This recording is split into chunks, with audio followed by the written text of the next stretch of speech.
அனைவருக்கும் வணக்கம். இந்த காணொளியில் cos divergence theorem verify Gauss divergence theorem அப்படி வர ஒரு யூனிவர்சிட்டி 10 மார்க் கொஸ்டின் நம்ம பார்க்க போகிறோம். அந்த காஸ் டைவர்ஜென்ஸ் தியரம் பார்த்தீங்கன்னா வெக்டர் கால்குலஸில் இருக்குது, இல்லைனா இன்டெக்ரல் கால்குலஸ் அப்படின்ற டாபிக் எடுத்திங்கன்னா இருக்கும். அதே போல் allied maths 2 physics chemistry computer science BCA படிக்கிறாங்க இல்லையா, அவங்களுக்கும் இந்த டாபிக் இருக்குது. இன்ஜினியரிங் மேத்ஸ் படிக்கிறவங்களுக்கும் இது இருக்குது. ஸோ யார் வேணாலும் இந்த டாபிக் இருக்கிறவங்க இதை பயன்படுத்திக்கலாம். இப்போ காஸ் டைவர்ஜென்ஸ் தியரத்தோட ஸ்டேட்மெண்ட் பார்க்கலாம். இந்த யூனிட்டில் பார்த்தீங்கன்னா இந்த வெக்டார் பேஸ் பண்ண அந்த சர்ஃபேஸ் இன்டெக்ரல், லைன் இன்டெக்ரல் அந்த யூனிட்டில் பார்த்தீங்கன்னா உங்களுக்கு கிரீன்ஸ், ஸ்டோக், காஸ் அப்படின்ற 3 தியரம் இருக்கும். மூணுமே வெரிஃபை அப்படின்ற மாதிரி ப்ராப்ளம் வந்து 10 மார்க் கொஸ்டினில் கேட்டிருக்காங்க. ஏற்கனவே கிரீன்ஸ் தியரமும் ஸ்டோக்ஸ் தியரமும் போட்டிருக்கோம். இப்போ காஸ் டைவர்ஜென்ஸ் தியரம் பார்க்கலாம். ஸ்டேட்மெண்ட் பார்த்துக்கலாம். இந்த காஸ் டைவர்ஜென்ஸ் தியரம் பார்த்தீங்கன்னா இந்த க்ளோஸ்டு சர்ஃபேஸ் வால்யூம் இருக்கிற இந்த க்ளோஸ்டு சர்ஃபேஸுக்கு பயன்படுத்துறது. வேற ஸ்டோக்ஸ் தியரம் வந்து ஓப்பன் சர்ஃபேஸாக இருந்தால் மட்டும் தான் பயன்படுத்த முடியும். ஓகே, ஸ்டேட்மெண்ட் இது 2 மார்க் கொஸ்டினில் கேட்குறாங்க. Write Gauss divergence theorem. If V is the volume of the closed surface எஸ்ன்றது க்ளோஸ்டு சர்ஃபேஸாக இருக்கணும், அதனோட volume V, and F vector is a vector point function, then double integral over S F vector dot N vector ds equal to triple integral over V del dot F vector dV. அதாவது surface integral volume இன்டெக்ரலாக எழுதுகிறோம். அதுதான் நமக்கு cos divergence theorem. ஏன் இங்கே divergence வார்த்தை வந்திருக்கு அப்படின்னா, divergent F vector அப்படின்னு நம்ம சொல்கிறோம் அப்படின்னா, which is nothing but del dot F vector. So triple integration பாருங்கள், டெல் டாட் எஃப் வெக்டர் வருது. இந்த ஸ்டேட்மெண்ட்டே triple integral over V divergent F vector டிபினும் கொடுப்பாங்க சில டைம். அப்படி இருந்தாலும் உங்களுக்கு எழுத தெரியணும். இங்கே இருக்கிற இந்த என் வெக்டார்ன்றது வந்து outward normal to the surface, அந்த சர்ஃபேஸ்லேருந்து வெளியே போகிற அவுட்வர்ட் நார்மல் வெக்டார் அப்படின்றத ஞாபகம் வச்சுக்கணும். இந்த காஸ் டைவர்ஜென்ஸ் தியரமே வந்து கார்ட்டீசியன் ஃபார்ம்லையும் எழுதலாம். இந்த டாட் ப்ராடக்ட் இருக்கு இல்லையா, டாட் ப்ராடக்ட் பண்ணால் நமக்கு அந்த ஐஜேக காம்பனன்ட்ஸ் மட்டும் டாட் ப்ராடக்ட் பண்ணி எழுதுவோம் இல்லையா, அந்த மாதிரி இருக்கும். ஸோ அந்த மாதிரி சம் போடும்போது நம்ம இந்த காஸ் டைவர்ஜென்ஸ் தியரம் இன் கார்ட்டீசியன் ஃபார்ம் பார்க்கலாம். இப்போ பார்க்குற சம்க்கு நமக்கு அது தேவைப்படாது. ஸோ அதனால் இதை மட்டும் நான் கொடுக்குறேன். ஸோ இந்த 10 மார்க் கொஸ்டின் பார்த்தீங்கன்னா, verify Gauss divergence theorem for ரெஃபெக்டர்ன்ற ஒரு வெக்டார் கொடுத்துருக்காங்க. அது vector point function IJK vector இருக்கிறது over the cube bounded by x = 0, x = 1, y = 1, z = 0, z = 1, y = 0, 2, 4, 6 கொடுத்துருக்காங்க.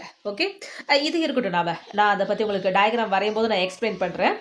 முதல்ல காஸ் டைவர்ஜென்ஸ் தியரம் நமக்கு என்ன வரும், surface integral to volume integral formula நம்ம எழுதிக்கலாம். Double integral over S F vector dot N vector ds equal to triple integral over V del dot F vector dV. இந்த மாதிரி எப்போல்லாம் இந்த காஸோ கிரீனோ ஸ்டோக்ஸ் தியரமோ வெரிஃபை பண்ணி கேட்குறாங்களோ எப்பவுமே ரைட் ஹேண்ட் சைடு எவாலுவேஷன் ஈஸியாக இருக்கும். இங்கேயும் முதல்ல நம்ம ரைட் ஹேண்ட் சைடு தான் எவாலுவேட் பண்ண போகிறோம். டெல் டாட் எஃப் வெக்டர் இருக்கு இல்லையா, முதல்ல டெல்னா என்னது, ஒரு வெக்டர் ஆப்ரேட்டர். அந்த ஆப்ரேட்டர் என்னவா இருக்கும்ன்றதை நம்ம இங்கே எழுதிக்கிறோம். dou by dou x I vector plus dou by dou y j vector plus dou by dou z k vector. F vector வந்து அந்த கொஸ்டினில் கொடுத்துருக்குற வெக்டர் பாயிண்ட் ஃபங்க்ஷன் கரெக்டாக பார்த்து எழுதுங்க. 4x z I vector minus y square j vector plus y z k vector. இப்போ எஃப்க்கும் இந்த டெல்லுக்கும் எஃப்க்கும் dot product, அதாவது டைவர்ஜென்ட் எஃப் வெக்டர் கண்டுபிடிக்க போகிறோம். ஐயோட காம்போனண்ட்டு இந்த ஐயோட காம்போனண்ட் மல்டிபிள் பண்ணிவிட்டு ஆட் பண்ணணும். இங்கே டோ பை டோ எக்ஸ் வந்து ஆப்ரேட்டர், அப்போ இங்கே மல்டிபிள் பண்ணக்கூடாது, ஆப்ரேட் பண்ணணும். ஓகே, அப்போ do by do x of 4xz. அப்புறம் ஜேவோட காம்பனண்ட் நம்ம பார்க்குறோம் அப்படின்னா, இங்கே ஜேவோட காம்பனண்ட் வந்து டோ பை டோ ஒய், இங்கே மைனஸ் ஒய் ஸ்கொயர், அப்போ plus to by to Y of minus Y square. அப்புறம் ப்ளஸ் இங்கே கேவோட component do by do z, இங்கே வந்து ஒய் இசட், அப்போ do by do Z of Y Z. இங்கே டோ அப்படின்னு சொல்லும்போது பார்ஷியலாக நம்ம டிஃப்ரென்ஷியேட் பண்ணுறது. பார்ஷியலாக டிஃப்ரென்ஷியேட் பண்ணுறோம்னா எக்ஸ் மட்டும்தான் வேரியபிள், ரிமைனிங் எது இருந்தாலும் இசடோ ஒய்யோ கான்ஸ்டண்டாக இருந்தாலும் எல்லாமே கான்ஸ்டண்டாக தான் வச்சுக்கணும். இப்போ இங்கே 4 எப்படி கான்ஸ்டன்ட் ப்ராடக்ட்டில் இருக்கோ, இசட்டும் ஒரு கான்ஸ்டன்ட். ஏன்னா நம்ம எக்ஸை பொறுத்து பார்ஷியலாக டிஃப்ரென்ஷியேட் பண்ணுறோம். அப்போ 4z ரெண்டுமே கான்ஸ்டன்ட், அது அப்படியே ப்ராடக்ட்டில் இருக்கிறதால வச்சுக்கிறோம். எக்ஸை பொறுத்து டிஃப்ரென்ஷியேட் பண்ணால் 1. அப்போ 4z × 1னா 4z மட்டும் எழுதினா போதும். Okay, plus to by to Y of minus Y square. இந்த ஒய்யை பொறுத்து பார்ஷியலாக டிஃப்ரென்ஷியேட் பண்ணுறோம். ஒய் மட்டும்தான் இருக்குது. டிஃப்ரென்ஷியேஷன்னா பவர் டிக்ரீஸ் ஆகும். டிக்ரீஸ் ஆகிறதுக்கு முன்னாடி அந்த பவரை ப்ராடக்ட்டில் எழுதணும். ஆல்ரெடி மைனஸ் இருக்குது, அப்போ -2 × y வரும். இப்போ இங்கே இசட்டை பொறுத்து பார்ஷியலாக டிஃப்ரென்ஷியேட் பண்ணுறோன்னா இசட்டை தவிர மீதி வேரியபிள் எல்லாமே கான்ஸ்டன்ட் தான். அப்போ இந்த இடத்துல y கான்ஸ்டன்ட் ப்ராடக்ட்டில் இருக்குது, அது அப்படியே வச்சுக்கிறோம். இசட்டை பொறுத்து டிஃப்ரென்ஷியேட் பண்ணால் 1, y × 1னா 1, அப்போ y மட்டும் நம்ம எழுதுகிறோம். இப்போ இதை நம்ம சிம்பிளிஃபை பண்ண போகிறோம். இது 4z, இது -2y + y, இது ரெண்டு y தானே. ஒய்யோட கோஎஃபிஷியன்ட் நம்ம சிம்பிளிஃபை பண்ணிக்கலாம். -2 + 1 -1, அப்போ -y மட்டும் வரும், 4z வருது. டெல் டாட் எஃப் வெக்டர் கண்டுபிடிச்சிட்டோம். இப்போ காஸ் டைவர்ஜென்ஸ் தியரத்தில் ரைட் ஹேண்ட் சைடு என்னது, triple integral over v. Del dot F vector d V. So அதை தான் நம்ம இங்கே எழுதியிருக்கோம். அப்போது டிவின்னு சொல்லும்போது நமக்கு என்னென்னா இந்த டிஎக்ஸ் டிஒய் டிஇசட். நம்ம ஃபஸ்ட்டு டிஇசட் எழுதலாம், இல்லை டிஎக்ஸும் எழுதலாம். மிடில் தான் எப்பவுமே ஒய் இருக்கணும். ஓகே, இந்த இடத்துல கொஷனில் பார்த்தீங்கன்னா இப்போ டயக்ராம் தேவைப்படாது, அதனால் இதை வச்சு சொல்கிறேன். எக்ஸ் 0 to 1, ஒய்யும் பார்த்தீங்கன்னா 0 to 1, இசட்டும் 0 to 1. இது ஆர்டர் மாற்றி கொடுத்தாலும் பிரச்சனை இல்லை. எக்ஸோட லிமிட் 0லேருந்து 1, ஒய்யோட லிமிட்டும் 0லேருந்து 1, இசடோட லிமிட்டும் 0 to 1. அப்போ 3 லிமிட்டுமே கான்ஸ்டன்ட் சேமாக இருக்குது. அப்போ நம்ம எந்த ஆர்டர் மாற்றி எடுத்தாலும் இங்கே பிரச்சனை இருக்காது. இப்போ ட்ரிபிள் இன்டகிரேஷன் நம்ம பண்ண போகிறோம். ஓகே, ஸோ இங்கே உள்ள எக்ஸ் இருக்குது, டிஎக்ஸ் இருக்கிறதுனால இன்னர் ஒன்ல எக்ஸுக்கான லிமிட் எழுதியிருக்கு. செகண்ட் வந்து ஒய் இருக்கிறதுனால இந்த செகண்ட் இன்டர்வல் வந்து ஒய்க்கான லிமிட். இங்கே கடைசியில் இசட் இருக்கிறதுனால அவுட்டர் ஒன் வந்து இசட்டுக்கான லிமிட் எழுதியிருக்கேன். அகைன் நான் சொல்கிறேன், இங்கே 3 லிமிட்டுமே கான்ஸ்டன்ட் சேமாக இருக்குது. எப்படி எழுதினாலும் பிரச்சனை வராது. ஆனால் இப்போ எப்படி நம்ம பார்ஷியல் டிஃப்ரென்சியேஷன் பண்ணுறோமோ அந்த மாதிரி தான் இன்டகிரேஷனும். எக்ஸை பொறுத்து இன்டகிரேட் பண்ணும்போது மீது எல்லாத்தையும் நம்ம கான்ஸ்டண்ட்டாக ட்ரீட் பண்ணணும். இன்னர் மோஸ்ட் இருந்தது நம்ம எவாலுவேஷனை ஆரம்பிக்கணும். அப்போ வெளியே இருக்கிற 2 இன்டகிரல் அப்படியே இருக்கும், இந்த டிஒய் டிஇசடும் அப்படியே இருக்கும். இந்த உள்ளே இருக்கிற இன்டகிரேஷன் மட்டும் தான் நம்ம எவாலுவேட் பண்ண போகிறோம். அப்போ டிஎக்ஸ் இருக்கிறதுனால அது எதை பொறுத்து இன்டகிரேட் பண்ணுறோம்? எக்ஸை பொறுத்து இன்டகிரேட் பண்ணுறோம். இங்கே பாருங்கள், எக்ஸ்ன்ற வேரியபிளே இல்லை. அப்போ இது மொத்தமாகவே கான்ஸ்டன்ட். உங்களுக்கு நான் போட்டு காமிக்கிறேன். இப்போ சின்றது ஒரு கான்ஸ்டண்ட்டாக இருந்து டிஎக்ஸ் இருக்குது அப்படின்னா இதை இன்டகிரேட் பண்ணுறோன்னா நமக்கு என்ன வரும்? சிஎக்ஸ்ன்னு வரும். அந்த மாதிரி தான் 4z மைனஸ் ஒய் மொத்தமாகவே கான்ஸ்டன்ட். அதை இன்டகிரேட் பண்ணும்போது நமக்கு என்ன வரும்? 4z மைனஸ் ஒய் இன்ட்டு எக்ஸ்ன்னு நமக்கு வருது. அதை எழுதிட்டோமா? வெளியே இருக்கிற 2 இன்டகிரல் அப்படியே இருக்கும். இதுக்கு மட்டும் லிமிட் 0 to 1. எதுக்கு பதிலாக லிமிட் அப்ளை பண்ணணும்? எக்ஸை பொறுத்து இன்டகிரேட் பண்ணியிருக்கோம். அப்போ எங்கே எக்ஸ் இருக்கோ அங்கே லிமிட் அப்ளை பண்ணுறோம். Upper limit 1, lower limit 0. 1 into 4z minus ஒய்னா 4z மைனஸ் ஒய் வரப்போகுது. மைனஸ் லோயர் லிமிட் எக்ஸுக்கு பதிலாக 0, 0 இன்ட்டு எடுத்திங்கன்னா 0, மைனஸ் 0னா எதுவும் சேஞ்ச் ஆக போகிறது இல்லை. அதனால் இது மட்டும் எழுதியிருக்கேன். ஓகே, அப்போ எக்ஸை பொறுத்து நம்ம இன்டகிரேட் பண்ணிட்ட பிறகு லிமிட் சப்ஸ்டியூட் பண்ணிட்ட பிறகு எக்ஸ்ன்ற வேரியபிளே வராது பாருங்கள். அப்போ ட்ரிபிள் இன்டகிரேஷன் டபுள் இன்டகிரலாக ரெடியூஸ் ஆகிடுது. டிஒய் டிஇசட்னா ஒய் டேர்ம் இசட் டேர்ம் மட்டும் தான் இருக்குது, எக்ஸ் இதுக்கப்புறம் வரவே வராது. ஓகே, இப்போ அகைன் இன்னர் மோஸ்ட் தான் நம்ம எவாலுவேஷன் ஆரம்பிக்கணும்.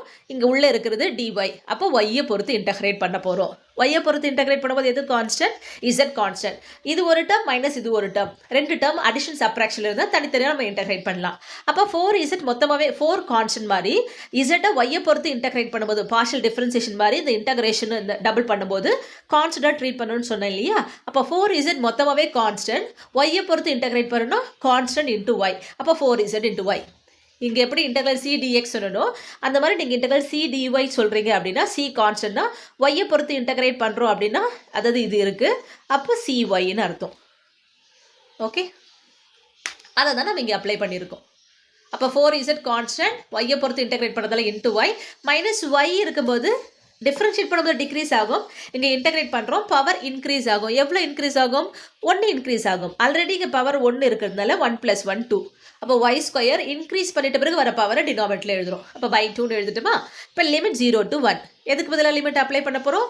ஒய்யை பொறுத்து இன்டகிரேட் பண்ணியிருக்கோம். அப்போ எங்கெல்லாம் ஒய் இருக்கோ ஒய்க்கு தான் லிமிட் அப்ளை பண்ண போகிறோம்.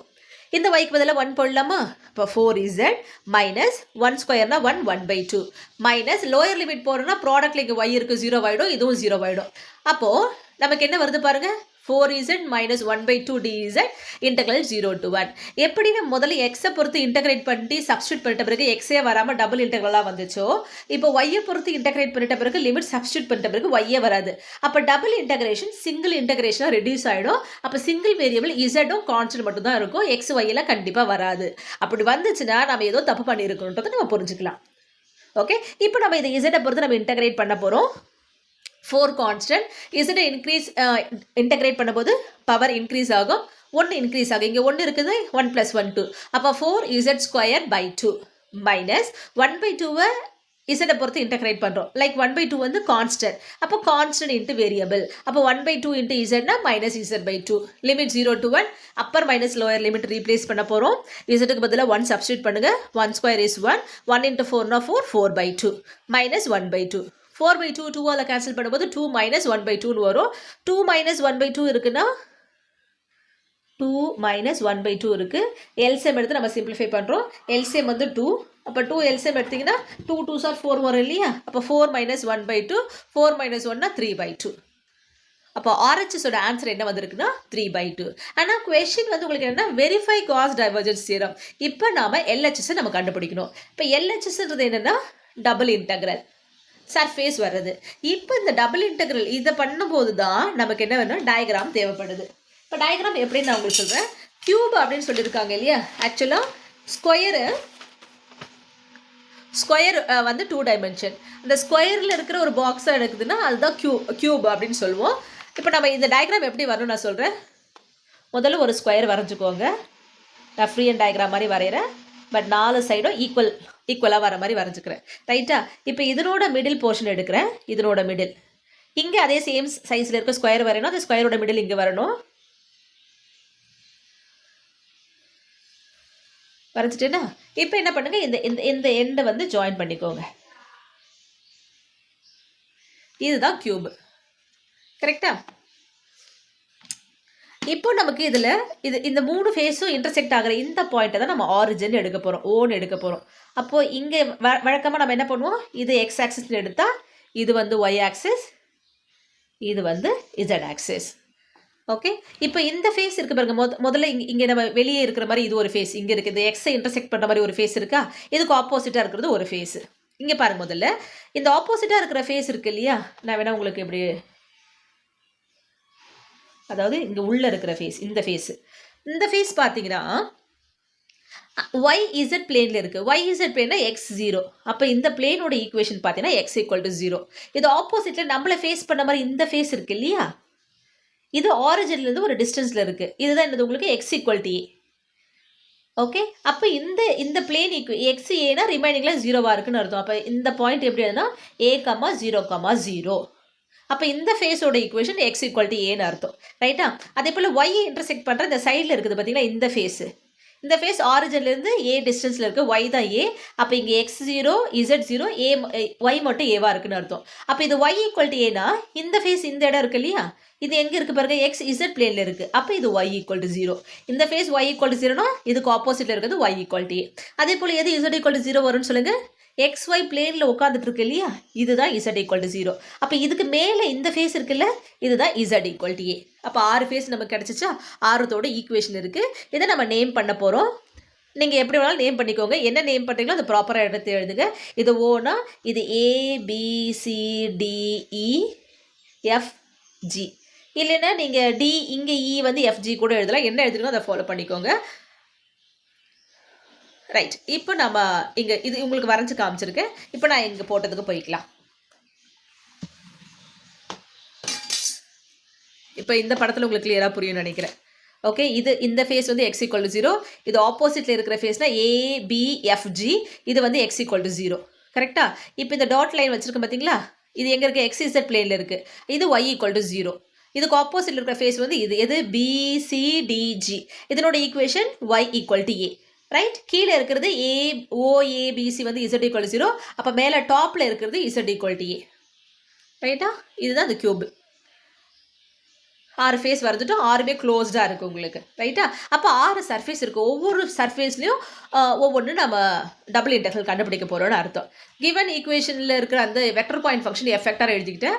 அந்த ஈக்குவேஷனுக்கு நான் நேம் கொடுத்துருக்கேன், S1. எது S1 எடுத்திருக்கேன் அப்படின்னா, இந்த கொஷனில் x = 1 கொடுத்துருக்காங்க இல்லையா, அப்போ இந்த பாயிண்ட் வந்து 1னா இந்த ஃபேஸ் வந்து x = 1. இந்த முதல்ல x ஆக்ஸை இன்டர்செக்ட் பண்ணுது பார்த்தீங்களா, இந்த ஃபேஸ் ABGF ஓட ஈக்குவேஷன் x = 1. இப்போ இந்த ஃபேஸ்லேருந்து எது வெளியே வருதுன்னா பாசிட்டிவ் x ஆக்சிஸ் வெளியே வருது. அப்போ இதில் இருக்கிற யூனிட் வெக்டர் வந்து I வெக்டார். அப்போ இங்கிருந்து பார்த்தீங்கன்னா இது ஆரிஜினில் இங்கே வெளியே என்ன போகும், நெகட்டிவ் x ஆக்சிஸ் போகும். அப்போ இந்த பின்னாடி இருக்கிற இந்த ஃபேஸ்லேருந்து வெளியே போகிற யூனிட் வெக்டர் வந்து -I vector. Okay, so first இந்த S1 ஃபேஸ் எழுதிட்டோம். அதோட ஈக்குவேஷன் x = 1. கொஷனில் x = a இருந்து x = a போடுங்க. நமக்கு இந்த கொஷனில் x = 1 இருக்குது. Outward normal I vector. இப்போ அடுத்தது F டாட் n வெக்டார் வேணும். இதுதான் n வெக்டார். F வெக்டாருக்கும் இந்த n வெக்டாருக்கும் டாட் ப்ராடக்ட் பண்ண போகிறோம். இங்கே I மட்டும் தான் இருக்குது. ஐயோட காம்பனண்ட் மல்டிபிள் பண்ணால் மட்டும் போதும். அப்போ 4xz எழுதிட்டுமா.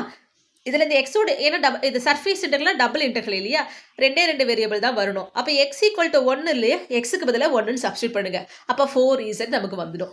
ஓகே, அப்போ இந்த சர்ஃபேஸ் வந்து எங்கே இருக்குது, இங்கே இருக்குது இல்லையா. x = 1னா ரிமைனிங் 2 வேரியபிள் வர மாதிரி ds எழுதுங்க, dy dz. ஓகே. S1 எழுதுறேன். S1க்கு ஆப்போசிட்ல இருக்க இந்த கிராஸ் லைன் போட்டிருக்கு இல்லையா? அந்த ஈக்குவேஷன் எழுதுறேன். அப்போ OCDE S2 எழுதியிருக்கேனா? அதனோட ஈக்குவேஷன் x = 0வா? அதில வெளிய போறது நெகட்டிவ் எக்ஸ் ஆக்சிஸ், அப்போ மைனஸ் ஐ வெக்டார். அந்த எஃப் வெக்டாருக்கும் இந்த என் வெக்டாருக்கும் டாட் ப்ராடக்ட் பண்ணுறோம். அப்போ -4xz. எக்ஸுக்கு பதிலாக 0 சப்ஸ்டிட் பண்ணால் ஃபுல்லாகவே 0 ஆகிடும். இந்த எக்ஸை விட்டுட்டு ரிமைனிங் 2 வேரியபிள் இருக்கிற மாதிரி டிஎஸ் எழுதுனா dy dz. அடுத்தது இந்த y ஆக்சிஸை இன்டர்செக்ட் பண்ணுது பார்த்தீங்களா, இந்த ஃபேஸ், அதாவது BCDG, அதை நான் S3ன்னு எடுத்திருக்கேன். அப்போ அதனோட ஈக்குவேஷன் y = 1. அப்போ இங்கிருந்து வெளியே போகிறது பார்த்தீங்கன்னா பாசிட்டிவ் y ஆக்சிஸ் வெளியே போகுது.